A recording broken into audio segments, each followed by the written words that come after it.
my friends. I hope you're ready to learn a few more letters. I've already got my warm-up. I did my strokes, and then I did the straight letters, the I's, L's, T's, and F's, the branching letters, the N's, M's, H's, B's, P's, K's, and R's. And then the reverse branching letters that we learned in the last video, the U's, Y's, A's, D's, G's, and Q's. Today we're going to do oval letters. There's only 3, so it's going to be a very short lesson. The first oval letter is O, right? So O is obviously an oval.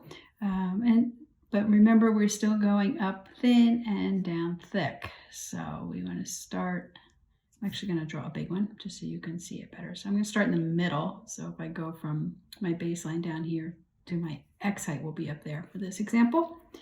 I would start in the middle, and I'm going to go up thin, go around, go down thick, and back up thin. So up thin, down and around thick, up and around thin. Right, and if you want to do it the X height I've been using, it would just be in this space here with the same exact thing. And one thing I'm going to point out with the oval letters, it actually applies to almost all letters.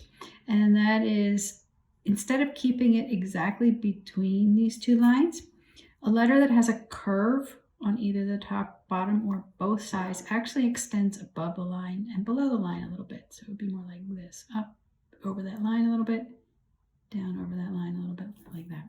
That also applies, like I said, to any letters that have curves. So last video we did A's, right? So the A has a curve. So it would be up over that line, down below that line a little bit, and then down on the end. Okay, and this is because of an optical spacing. So we talk about this line, or this space between the baseline and the midline, or the X height line, as being the space for the X. So the X, which we actually haven't learned yet, so the X fills that space exactly, and it's flat on the top and on the bottom. And so it's like a box. It's a block. Just like that.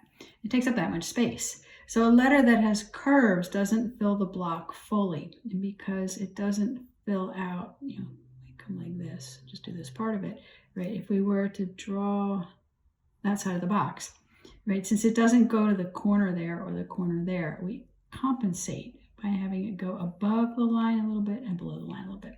And these are little details that really become much more important when you get into creating letters for fonts. But all lettering actually uses this concept of making the rounded parts of the letters ever so slightly bigger than the flat parts of the letters. All right, so let's continue with what we're doing here. So we're going to do O's. So let's do another O. All right, so just like all the other ones, I can make my O very narrow. I can make my O really round. And actually that one's not very good because I want it to be thin going up, medium across the top, thick coming down, medium across the bottom, and then thin going back up, like that. Okay, since O's can also be slanted, we'd still go up and over and down and under that line a little bit. Okay. And most of the time we draw O's, we draw them with a bit of a connection so that they can continue on to the next letter. So instead of standalone O's like these, it would be more like this within a little loop in there. And the loop can be bigger or smaller.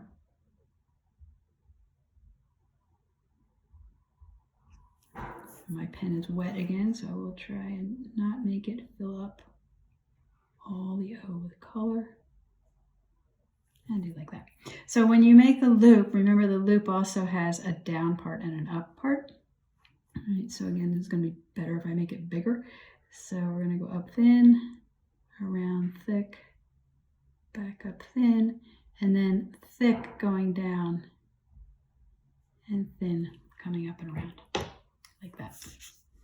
Okay, along with the O's, we have 2 more letters that are ovals, and that would be the C Okay, and the C is very simply like half an O.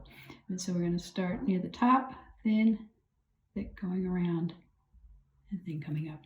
The C is also very much like part of the A, the G, and the Q, right? And the D as well, right? So the C is sort of like on the A, it's the front part of the beginning part, and then we would finish the A like that. But if we just do this part, you see. And just like anything, we can make our C's really narrow. We can make our C's really wide. We can make our C's really slanted.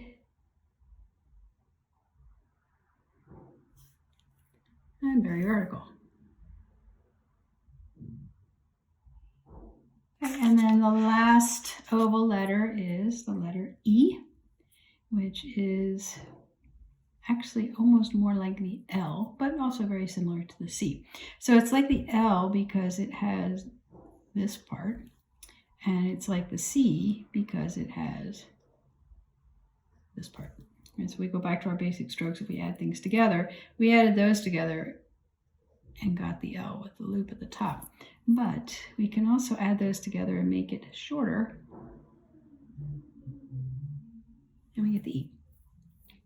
Okay, so again, we start up thin because we're going up, go around, make it thicker, come down, and make it thinner going back up.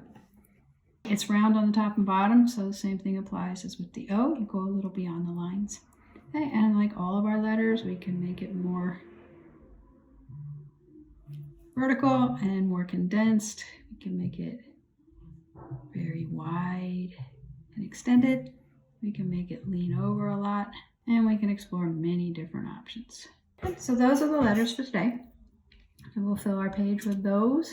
I fill my pages as always, so this time, since the O's, E's, and C's don't take up a lot of room, on my second page I made them bigger. Sometimes when it's easier to work bigger because you have more space to move your arm, and you can also explore more details in the letter shape. For instance, whether my E's have sort of flat middle bars or if they're very angular like that one over there. So play around with it, and remember when you're done, the date, add it to your folder of letters so that you can keep track of your progress.